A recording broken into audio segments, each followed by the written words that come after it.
Mr. Speaker, Mr. Prime Minister, Ministers, Members of Parliament, ladies and gentlemen.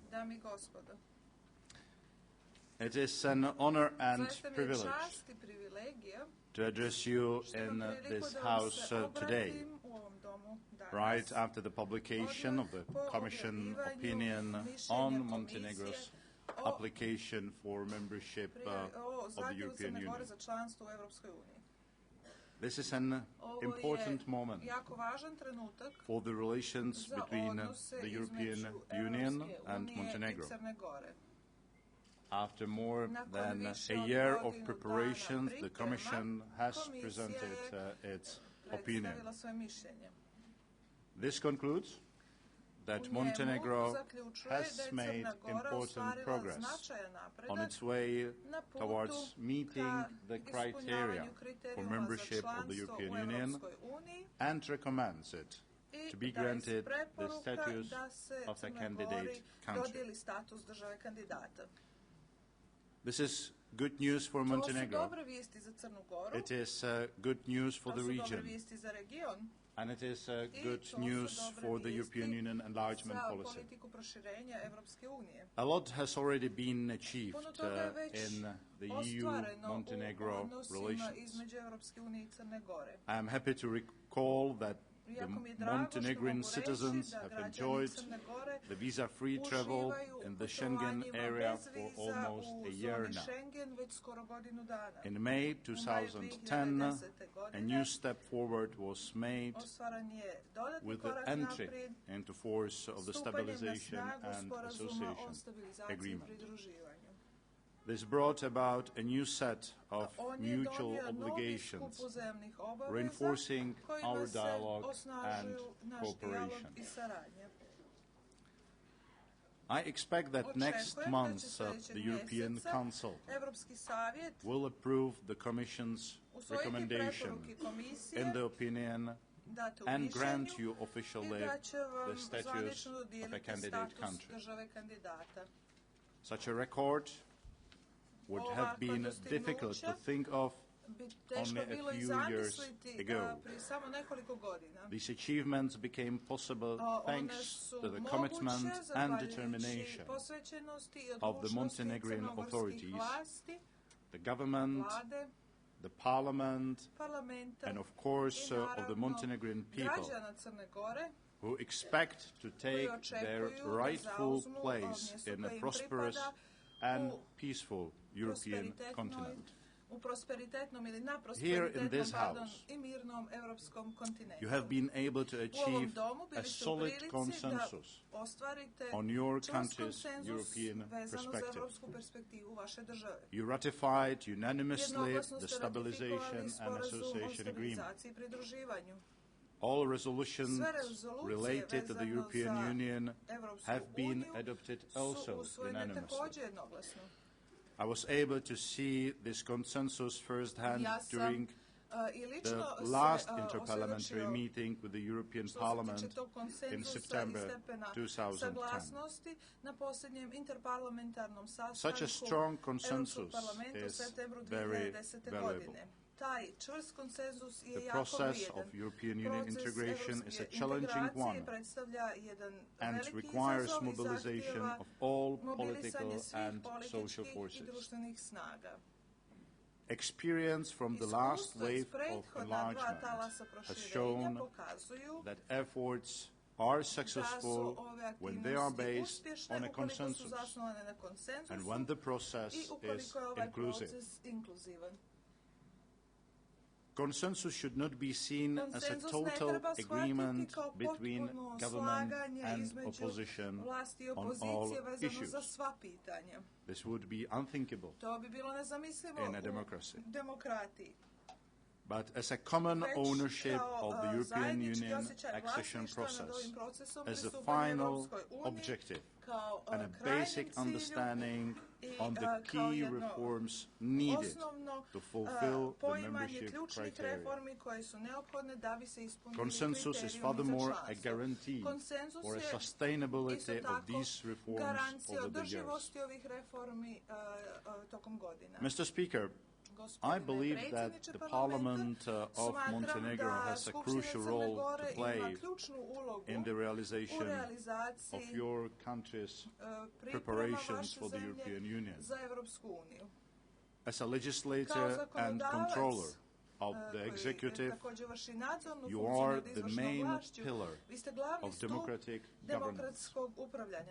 Furthermore, you can play a key role in informing Montenegro's citizens on European integration and integrating the citizens' concern and their feedback to the process. The legislative work that the Montenegrin Parliament has carried out so far has been considerable. This work should continue. However, what is crucial now is to translate the laws into practice, into a solid and tangible result. The ability of the Parliament to exercise effective control over the performance of the government is an indispensable element in a democracy. The challenges on the road to Europe are significant. You can play an even more important role in this process with strengthened administrative capacity and improved efficiency in the functioning of this honorable House. The Parliament's role, its achievements, and continuing challenges are extensively covered in the opinion. We pay tribute to your commitment and the substantial results achieved. We encourage you to continue on the same way. It is important that the Parliament's capacity to play its role is enhanced for the benefit of democracy in your country. In the opinion, the European Commission has done its utmost to produce a fair and objective analysis, which accurately represents the situation on the ground. We have recognized progress and reforms, and we have concluded that Montenegro is well on its way to fulfill the Copenhagen political criteria. We have also identified key challenges for the future in order to guide the country on its further efforts. The Parliament has a key role in steering these efforts in order to address the identified challenges and allow the country to move towards the opening of accession negotiations. In this context, I would like to underline two issues in which I believe the Parliament can play a key role.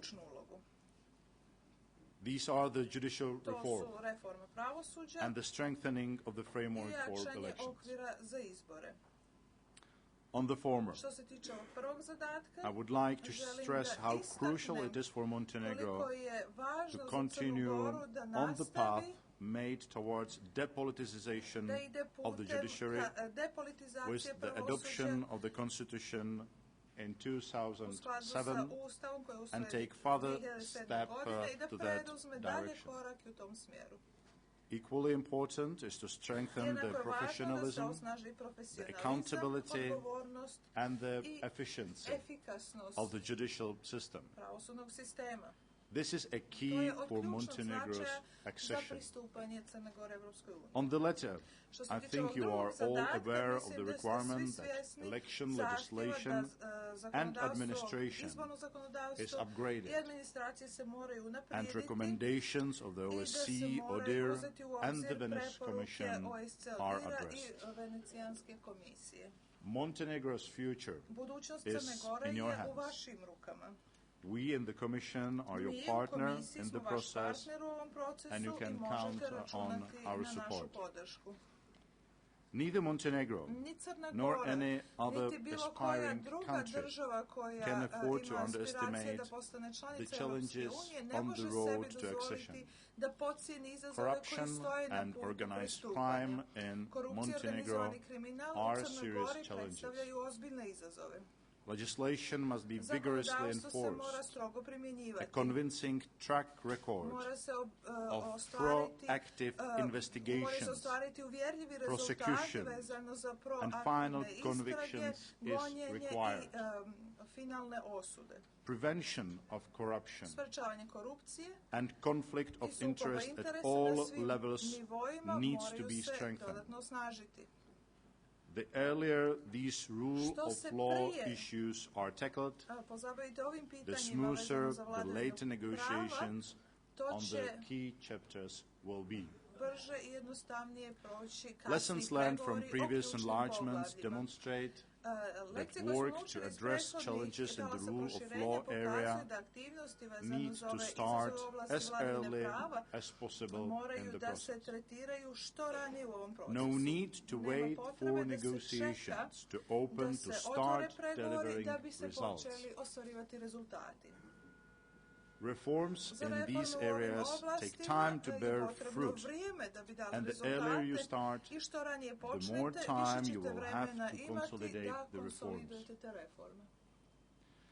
Implementation of reforms requires the necessary structures and capacity.